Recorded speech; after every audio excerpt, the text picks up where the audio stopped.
Hello students, I am Ekta Khullar from the Bhopal School of Social Sciences. Today I'll be talking about the short story The Selfish Giant by Oscar Wilde. Before I begin with my short story, I would like to tell you something about the author. Oscar Wilde was born to Anglo-Irish parents in Dublin in 1854.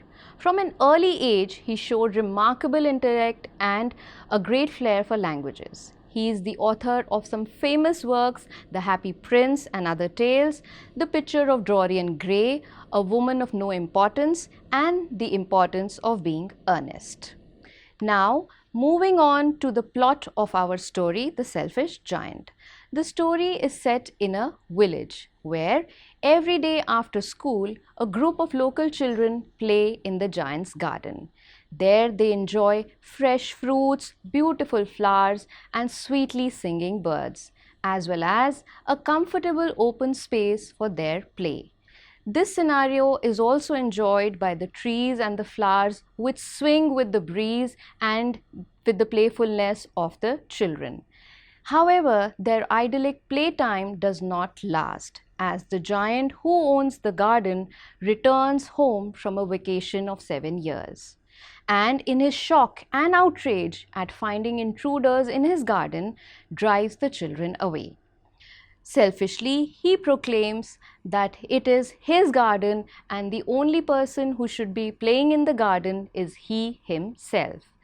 And he enforces a high brick wall all around his property. On the wall, he posts a sign reading, "Trespassers will be prosecuted." The children become very sad as they loved the garden very much. They try to play at other places, somewhere on the street or near the river, but to no avail.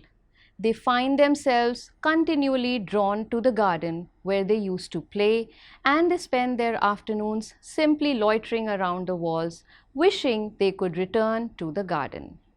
The giant, meanwhile, is also miserable because his property is locked in a perpetual winter. Spring, summer, autumn, displeased by the giant's selfishness, withdraw from the garden entirely, leaving it to the forces of winter to make their new playground.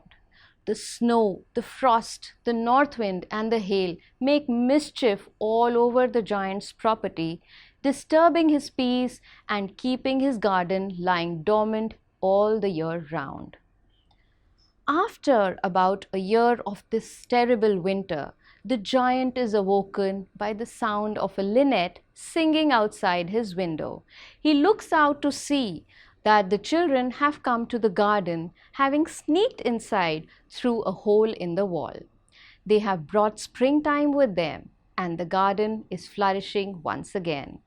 Moved by this sight, the giant realizes the error of his ways, and he wishes to make amends to the children. He spies a poor little boy in the furthest corner of the garden, crying as he fails to climb the tree there. The child's misery is so intense that it remains winter in the small part of the garden. His heart melting with pity, the giant approaches, inadvertently driving the other children away, as they still fear him since he had drawn them away earlier, and places the child up in the tree's high branches. No sooner than he does this, the tree blossoms all over, and the little boy kisses the giant affectionately. The other children, realizing that the giant now means no harm, return to the garden happy and playful.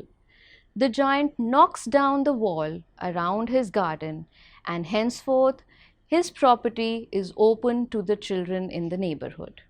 Every day, after their lessons, the children go to their new friend's garden for hours of play.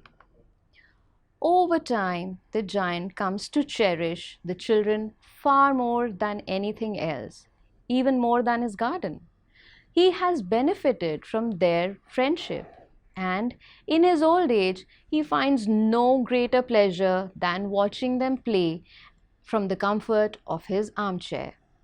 He never stops wondering, however, what happened to his first little friend, the boy who embraced and kissed him? The child has never been seen since. The giant finally receives his answer one morning. He sees the child once more beside the tree in his garden. The child is evidently no older than he had seen earlier, and the tree has been transformed into gold and silver. The boy's hands and feet have been wounded by nails, driven through them, and after an initial moment of confusion, the giant realizes that this is no ordinary child, but the Christ child. Christ commends the giant for his kindness of years ago and for the life of kindness he has lived since then. As a reward, the Christ child welcomes the giant to his garden, to his paradise. That afternoon, the children discover the giant's body beneath the tree covered in white blossoms. So this, dear students, was the story of The Selfish Giant by Oscar Wilde. In the next session, we'll meet again to discuss the themes that are there in the story, the characters and the other literary devices that have been used in the story. Thank you. See you soon.